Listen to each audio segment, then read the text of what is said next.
le double paradoxe de l'humain, c'est que non seulement il naît alors que son cerveau n'est pas achevé, mais le deuxième paradoxe, c'est qu'il n'est pas pressé de finir le chantier.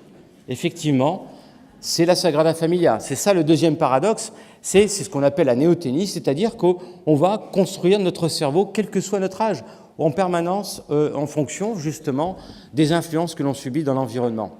Donc pour comprendre ce que je vais vous dire, premièrement, évidemment, le cerveau est un organe qui est en permanence sous l'influence de reconfiguration de l'environnement.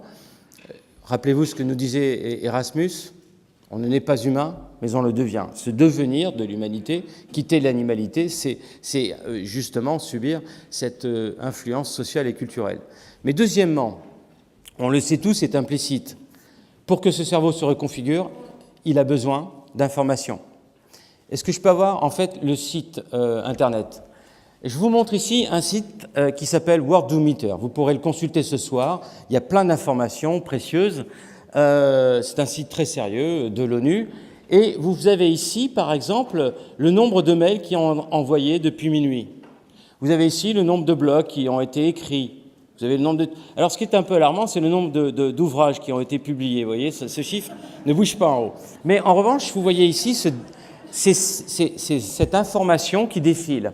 Vous voyez, et quand je vous dis que, dans mon deuxième préambule, le cerveau humain va se reconfigurer parce qu'il est informé, attention, quel type d'information voulons-nous ? Ça, j'appelle ça de l'infobésité. Le problème de l'infobésité, c'est l'infodigestion. Qu'est-ce que je fais de toute cette information ? Et aujourd'hui, force est de constater que l'Homo sapiens est plongé dans ce qu'on appelle l'écosystème numérique, et on a plein d'informations, la plupart du temps, qui est complètement futile. Donc l'Homo sapiens est aujourd'hui obligé de se concentrer et lui-même de faire le tri entre l'utile et le futile. Ce que vous voyez défiler là, dans les mails, c'est du futile.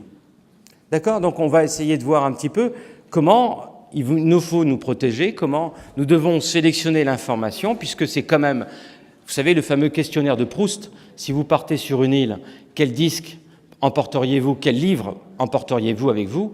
Ce n'est pas une situation que vous voulez vivre trop longtemps pour votre cerveau.